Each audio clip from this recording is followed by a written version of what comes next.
உங்கள் செயல்கள் உங்கள் அடையாளங்களை முடிவு செய்வதில்லை. உங்கள் அடையாளத்திலிருந்து தான் செயல்கள் வர ஆரம்பிக்கும்.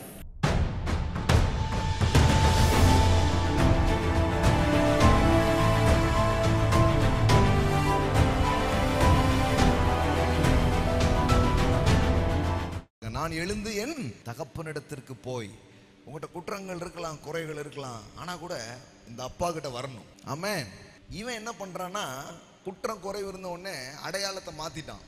நான் இனிமே யார் கிடையாது, பிள்ளை கிடையாது, நான் ஒரு தொல்லை, என்னை பிள்ளை என்று அழைக்காதீர்கள், நான் பண்ண சேட்டைக்கும் நான் பண்ண வேலைக்கும் என்ன என்னன்னு கூப்பிடுங்க, சரியான தொல்லைன்னு என்ன பண்ணுங்க கூப்பிடுங்க. நான் குமாரன் அல்ல, நான் யார், கூலிக்காரன். ஏன்னா குமாரன் மாதிரி நான் நடந்துக்கல, குமாரன் செய்ய வேண்டியதை நான் செய்யல, அப்பா சொத்தை அழிச்சிட்டேன், குடிச்சிட்டேன், வேசித்தனமா வாழ்ந்துட்டேன், வாழ்க்கையே வேற மாதிரி இது பண்ணிட்டேன், அதனால நான் யாரு கிடையாது, குமாரன் கிடையாதுன்னு இவன் தன் செயல்களால் தன் அடையாளத்தை மாற்றுகிறான். நல்லா கவனிங்க. ஆனா பிதா, உன் செயல்கள் மாறினாலும் உன் அடையாளம் மாறாது. ஆமென். உங்கள் செயல்கள் உங்கள் அடையாளங்களை முடிவு செய்வதில்லை. உங்கள் அடையாளத்திலிருந்து தான் செயல்கள் வர ஆரம்பிக்கும். சாதாரணமானது இல்லை. உங்கள் அடையாளம் என்ன? What is your identity? எல்லாம் சொல்லுங்க, குமாரன், குமாரத்தி.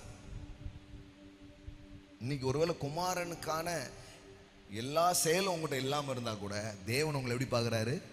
எனக்கு பிறந்தவன்டா, என் ரத்தத்தால பிறந்தவன்டா. ஆமென்.